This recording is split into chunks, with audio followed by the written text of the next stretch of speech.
Kadang-kadang bingung ya, kenapa sih yang di dunia itu terlalu diistimewakan gitu? Mengistimewakan yang hilang itu nggak ada kerjaan.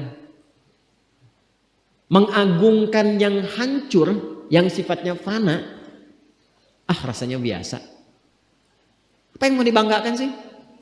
Dan yang paling menarik tuh begini, ketika meninggal gelarnya pengen sama dengan yang dianggap ringan atau rendah status sosial. Itu masih berpikir investasi. Saya boleh sibuk, nggak dapat semua hadis Nabi, tapi anak saya mesti mendapatkan yang luput dari saya. Saya boleh nggak mendapatkan semua Quran, tapi anak saya mesti ada yang jadi ahli Quran. Cara berpikirnya siapa yang akan menjadi kebanggaan di akhirat nanti? Di dunia itu semu dunia itu. Jadi sementara aja, nggak pasti sifatnya.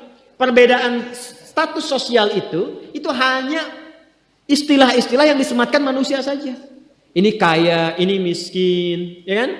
Yang ini punya jabatan, yang ini biasa-biasa. Itu istilah manusia. Toh pada akhirnya semua kembali ke tempat yang serupa. Dan menariknya begini, yang kaya, yang punya jabatan, tetap di akhir hidupnya pengen punya gelar yang sama dengan yang miskin. Atau dengan yang disebut miskin. Maaf, kalau ada orang disebut miskin meninggal, di papan nisannya ditulis apa? Di papan nisannya ditulis apa? Almarhum. Yang kaya juga kan pengen sama disebut almarhum. Iya kan? Tuh. Jadi nggak ada bedanya setelah berpulang itu. Perbedaan tuh hanya di amal saja. Itu poinnya. Maka kalau ada yang mengharapkan orang tua, cita-cita membanggakan anak di dunia, boleh-boleh saja. Tapi patut diingat, itu sementara. Anda silahkan sekarang sekolahkan setinggi-tingginya. S1, S2, S3, S4, kerupuk 3, silahkan. Mau dalam negeri, luar negeri, mau di Nagreg, mau di California, mau di Chicago, di Chicago, di Singapura, silahkan. Itu pilihan. Tapi saya cuma mau katakan begini, itu sementara. Dan persaingannya tidak istimewa. Karena jangan pun Anda yang beriman, yang belum beriman pun bisa melakukan itu. Apa yang dikira yang hebat matematika itu anak Anda saja. Anak orang lain pun bisa. Halo? Apa Anda kira yang jago fisika itu anak Anda saja yang beriman? Yang belum beriman pun bisa. Ya. Jadi perlombaannya itu rata semua. Dan gak ada yang istimewa. Kadang-kadang bingung ya. Kenapa sih yang di dunia itu terlalu diistimewakan gitu? Mengistimewakan yang hilang itu gak ada kerjaan. Mengagungkan yang hancur, yang sifatnya fana, rasanya biasa. Apa yang mau dibanggakan sih? Dan yang paling menarik tuh begini, ketika meninggal gelarnya pengen sama dengan yang dianggap ringan atau rendah status sosialnya itu. Tadi kalau orang miskin meninggal gelarnya apa? Ternyata yang kaya pun pengen sama almarhum juga. Kalau rakyat yang meninggal di papan nisannya ditulis apa? Almarhum. Ternyata pejabat juga pengen begitu, sama juga. Saya belum pernah dengar nanti kalau saya meninggal tulis gelarnya Almaun ya. Gak ada. Tetap almarhum juga. Jelas ya? Nah, maka yang dipikirkan tuh perlombaan yang sejati itu begini. Perlombaan yang sejati itu adalah perlombaan untuk kehidupan yang abadi yang gak fana lagi.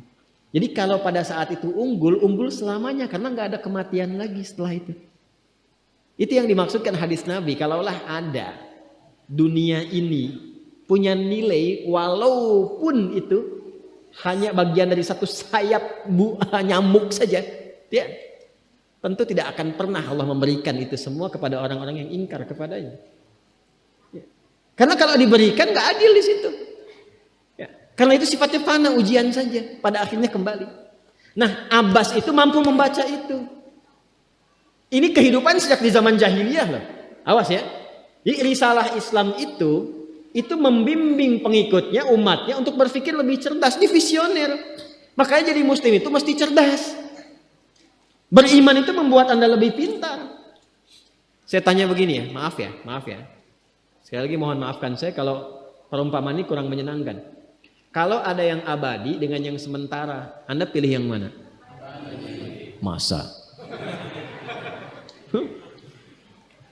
Sholat itu untuk yang abadi atau yang sementara? Abadi. Baik. Mobil itu untuk yang abadi atau yang sementara? Pilih yang abadi apa sementara?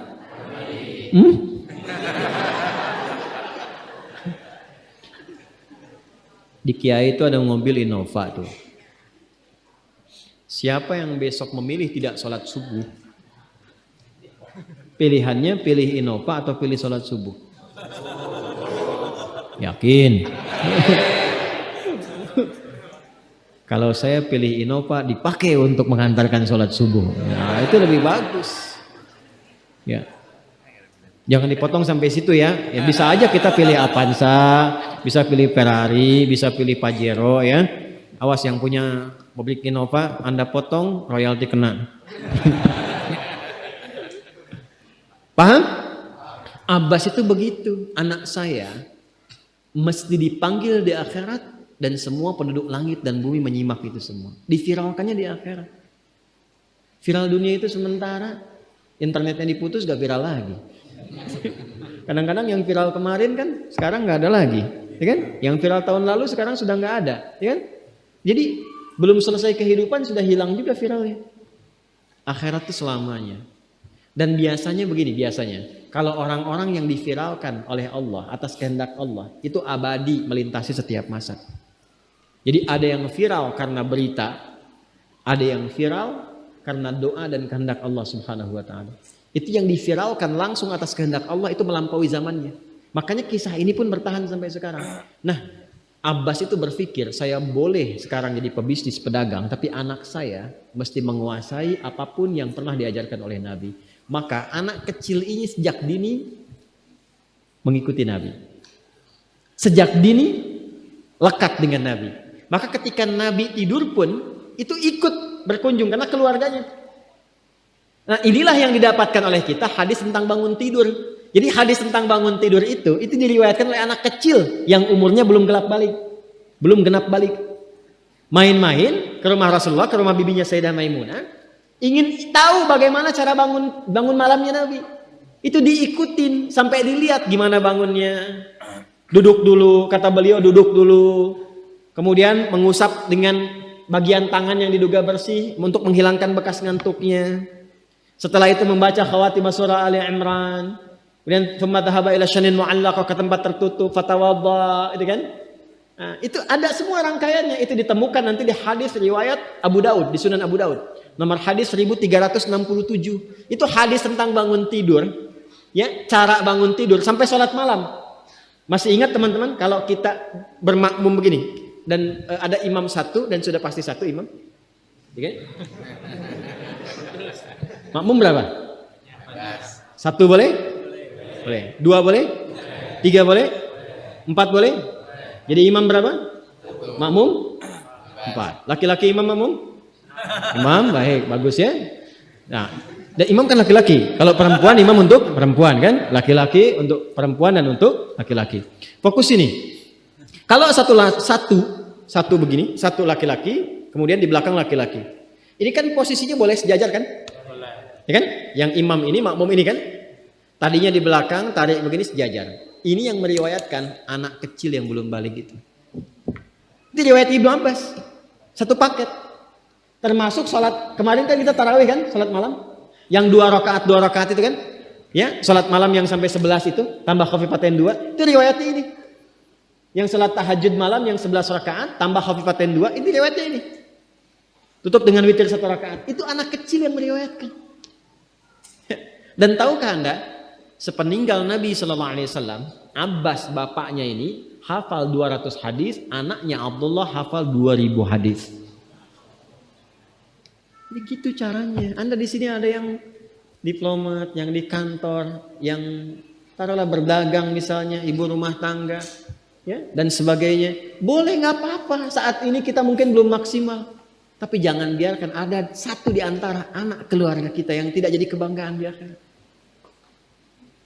Tolong ya, tolong pulang dari sini dilihat. Anak Allah titipkan kepada saya berapa anak. Tolong siapkan jadi kebanggaan akhirat. Satu aja jadi ahli Quran. Untuk pelita di rumah tuh, penghilang kesedihan, penghilang kegelisahan, mendatangkan semangat. Itu demi Allah saya katakan, gak ada yang paling indah kecuali saat ayah pulang ke rumah. Tiba kemudian dia melihat anaknya yang kecil sedang murajaah. Amma yatasaalun. Bahkan surat yang bapaknya sendiri belum hafal.